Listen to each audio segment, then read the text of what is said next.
आपने शायद सुना होगा मैट्रिक्स के बारे में। न्यू का किरदार केन्यू रीव्स ने अदा किया है। इसका गोलियों से बचना कमाल का सीन था जिसे भुलाना नामुमकिन है। लेकिन मैथमेटिक्स में एक मैट्रिक्स बस एक रेक्टेंगुलर अरेंजमेंट होती है रोज और कॉलम्स की। अब बस कुछ ही देर में देखेंगे कैसे। पहले कुछ रैंडम नंबर्स लें जैसे 3, 0, -8 और 5। अब इन नंबर्स को हॉरिजॉन्टली रख दे और इनके गिर्द ब्रैकेट्स लगा दे। आपने अभी अभी अपना पहला मैट्रिक्स बना लिया है। लेकिन ये काफी थका देने वाला काम नहीं होगा इसे कहते रहना ये मैट्रिक्स या वो मैट्रिक्स। बिल्कुल होगा। तो किसी कंफ्यूजन से बचने के लिए हम इसे एक नाम देंगे। आप इंस्पायर हो सकते हैं न्यू से और इसे यही नाम देना चाहिए, या आप अपने फ्रेंड्स के नाम भी इसे दे सकते हैं जैसे कि सारा और अली। लेकिन ये काफी अजीब लगेगा, है ना? इसके बजाय हम अपनी रिवायत बरकरार रखेंगे और इसे कैपिटल लेटर से जाहिर करेंगे जैसे कि ए। अब हर मैट्रिक्स के साथ दो चीजें होती हैं, इसके नंबर ऑफ रोज और इसके नंबर ऑफ कॉलम जो इसके पास है। टेबल्स की एंट्रीज में जहां लाइंस हॉरिजॉन्टल होती हैं, जैसे हम जानते हैं क्योंकि इसमें सिर्फ एक हॉरिजॉन्टल लाइन है तो इसलिए सिर्फ एक ही रॉ है इस मैट्रिक्स में। लेकिन क्या है कॉलम्स? किसी टेबल में कॉलम की एंट्रीज वर्टिकल लाइंस में होती हैं, लेकिन हमारे केस में ए के पास हैं 4 कॉलम्स। लेकिन बस इतना ही नहीं, जो अहम चीज आपको एक मैट्रिक्स के बारे में पता होनी चाहिए वो है एक ऑर्डर। क्योंकि मैट्रिक्स ए में है एक रॉ और 4 कॉलम्स, तो इसका ऑर्डर होगा 1/4। लिहाजा ऑर्डर कुछ नहीं है बल्कि रोज की रिप्रेजेंटेशंस हैं, और मैट्रिक्स के कॉलम्स में भी, जहां पर नंबर ऑफ रोज पहले लिखे जाते हैं, इसके बाद नंबर ऑफ कॉलम्स में, और ये बना देता है 1/4 और 4/1 को बिल्कुल अलग अलग चीज।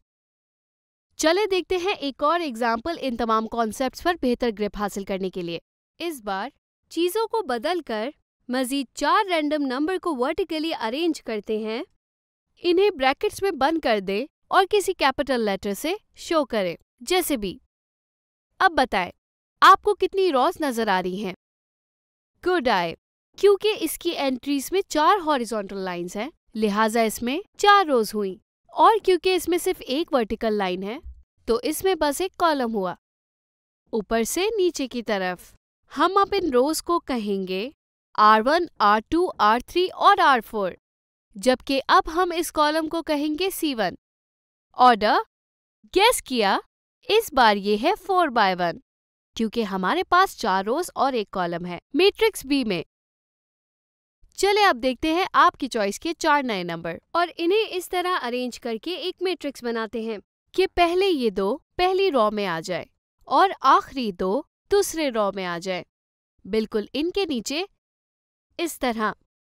चले मैं आगे चलती हूँ और इनके गिर्द ब्रैकेट्स लगा देती हूँ।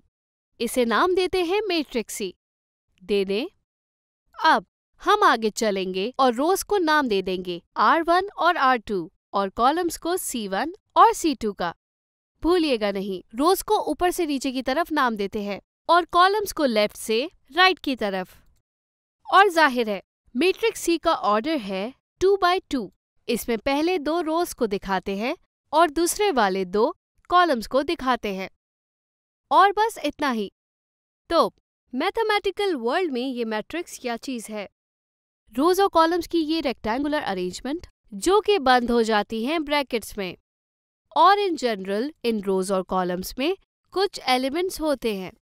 सबसे अहम ये है कि नंबर्स, कैरेक्टर्स और लेटर्स एलिमेंट की प्रॉपर्टीज होती हैं, या वर्चुअली कुछ भी हो सकती हैं जिस पर मैथमेटिकल ऑपरेशंस जैसे मल्टीप्लिकेशन या एडिशन अप्लाई किया जा सके।